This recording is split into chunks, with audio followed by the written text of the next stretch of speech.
क्या आप कभी तवांग गए हैं? काफी पॉपुलर टूरिस्ट डेस्टिनेशन। मई जून के महीनों की भीषण गर्मी से बचने के लिए लोग अक्सर यहां जाते हैं। तवांग में एक से एक बढ़कर खूबसूरत आकर्षण, सुंदर झरने, विशाल पत्थरों से सजे हुए पहाड़, ऐसे पत्थर जहां पे सालों साल से इतिहास बसा हुआ है। पर कुछ इतिहास ऐसा होता है जिसे वक्त के साथ दफन नहीं किया जा सकता। और अगर उन पत्थरों में अगर आप कान लगा के सुने तो आपको रूह कपा देने वाली कहानियां सुनाई देंगी।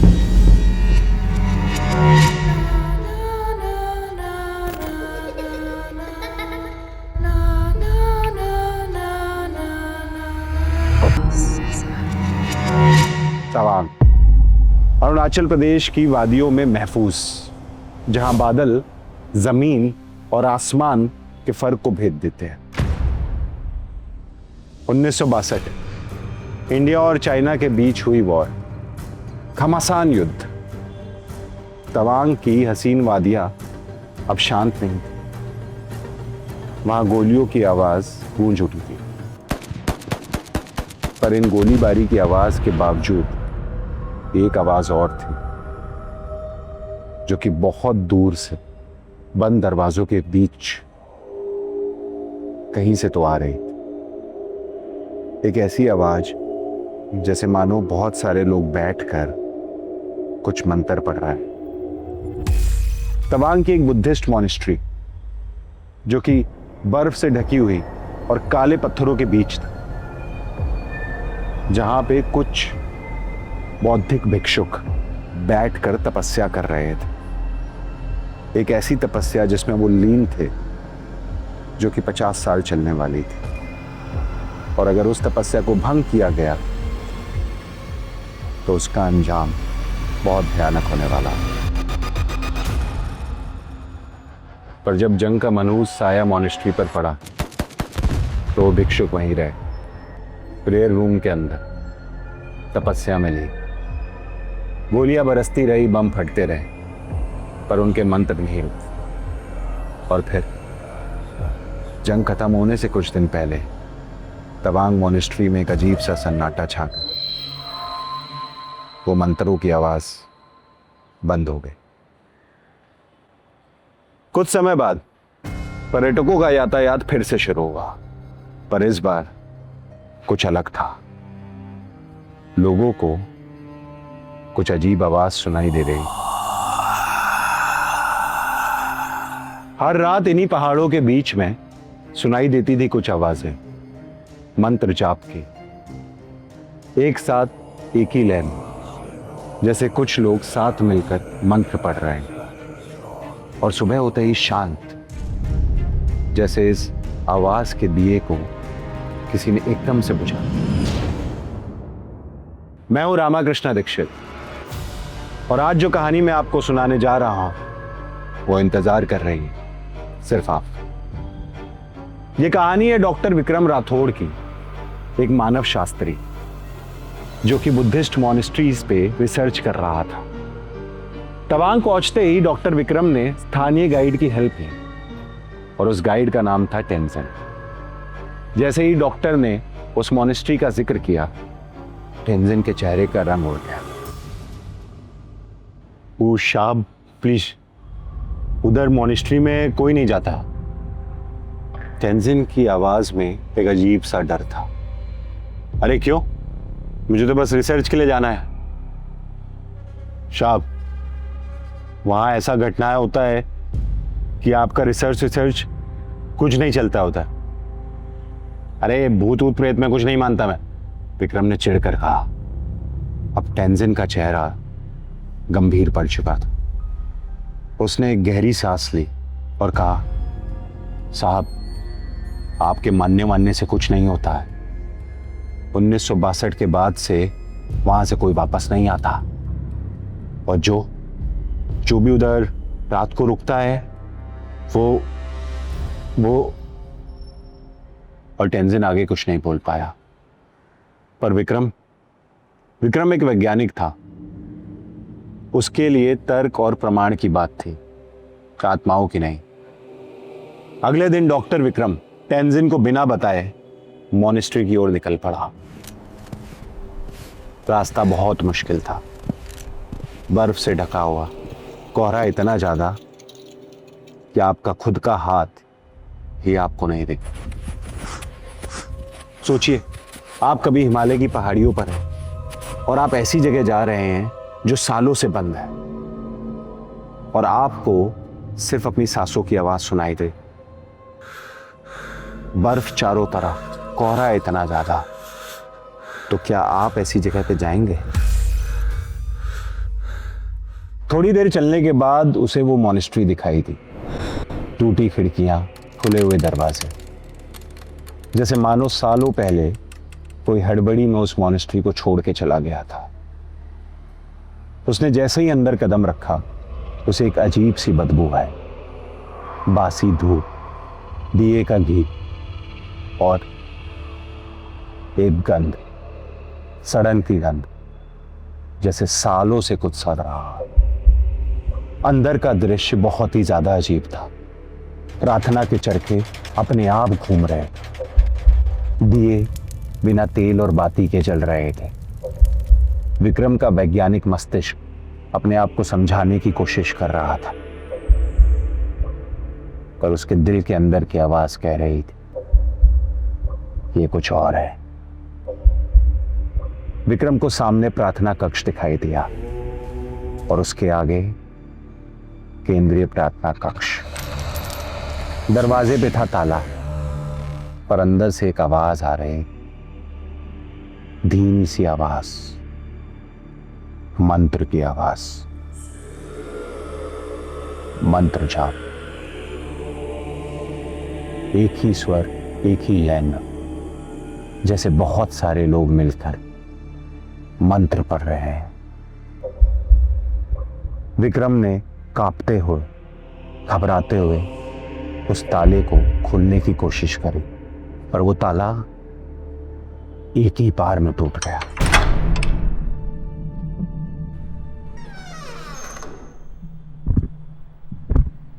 दरवाजा खुला और अंदर का दृश्य देखकर वो मंत्रमुग्ध हो गया। प्रार्थना कक्ष के अंदर एक गोले चरखे में 20-25 मुमियाएं मैरून रोब पहने एक मुद्रा की अवस्था में बैठी थी, एकदम स्थिर। पर उनके चेहरे पर जो भाव था उसने विक्रम को एकदम खौचक्का कर दिया। डर और निर्वाण का मिश्रण। उनकी आंखों में सूखे हुए आंसुओं के निशान थे, काली सूखी हुई आंखें, जैसे सालों से किसी चीज को घोरे जा रही हैं। पर सबसे हैरान कर देने वाली बात, उनके हाथ एक ऐसी मुद्रा में थे जैसे मानो अभी भी विधि चल रही हो।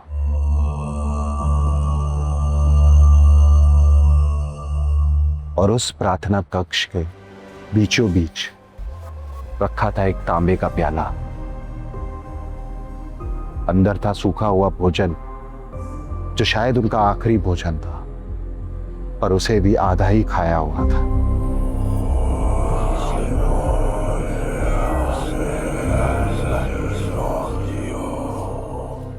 सोचिए, 50 दिन की विधि जिसे आप बीच में तोड़ नहीं सकते।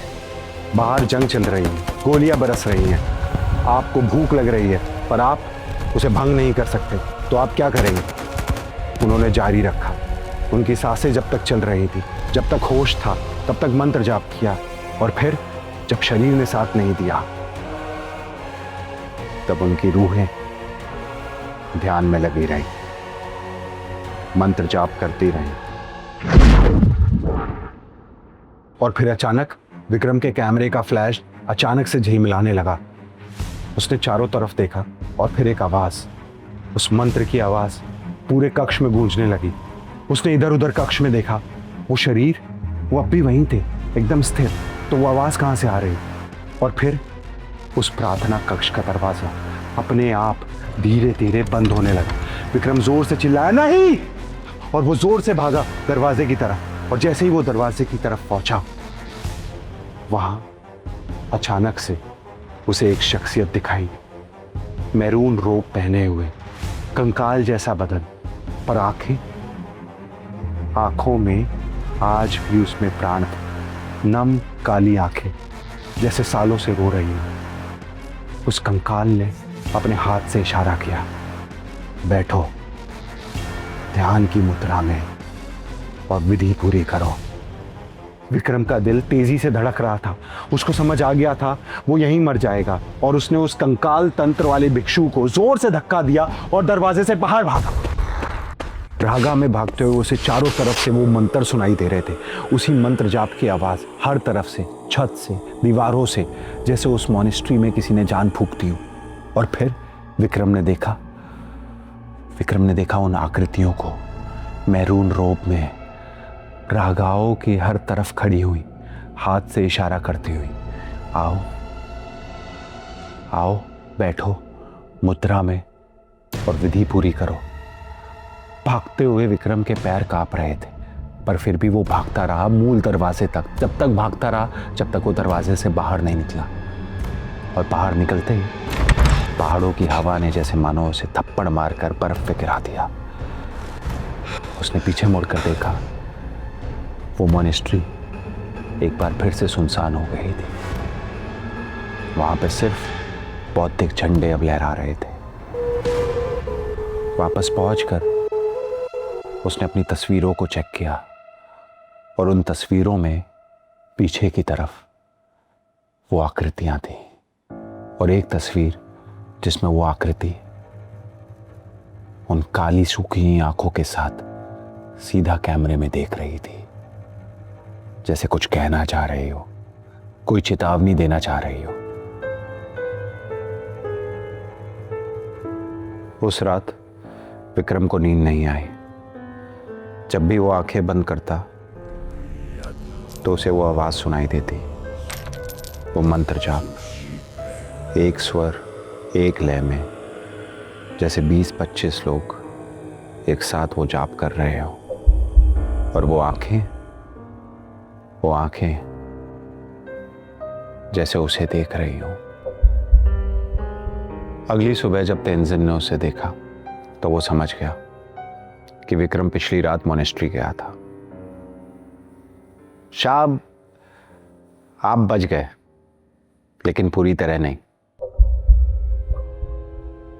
क्यों?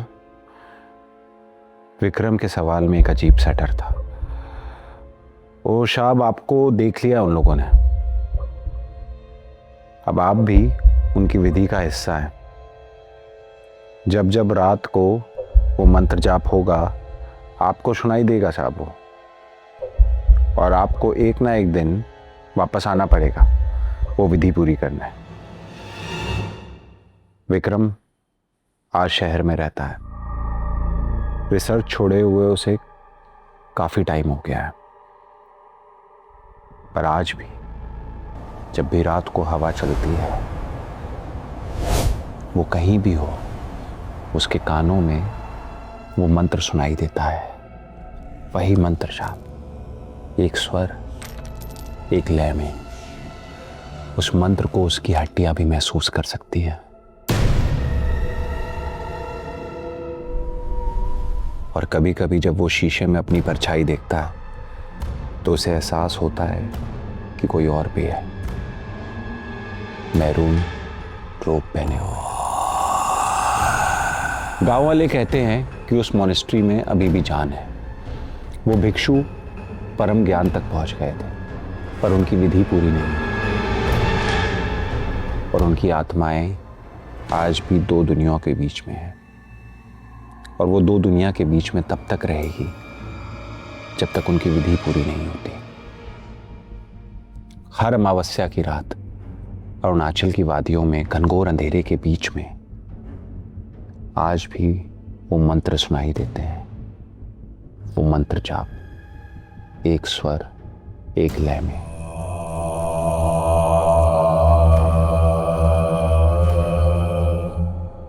कभी कभी उन्हें एक नई आवाज सुनाई देती है, किसी पर्यटक की, किसी वैज्ञानिक की, जो जिज्ञासा में वहां बह गया था।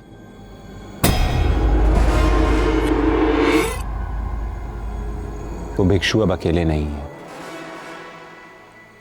उनके साथ नई आत्माएं जुड़ गई हैं और वो इंतजार कर रहे हैं।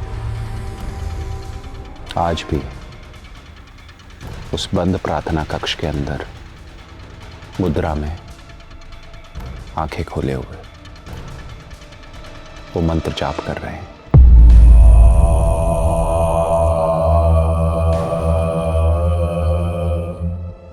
ये कहानी तो यहीं खत्म होती है, पर ऐसी और कहानियां सुनने के लिए सब्सक्राइब करें हमारे चैनल को।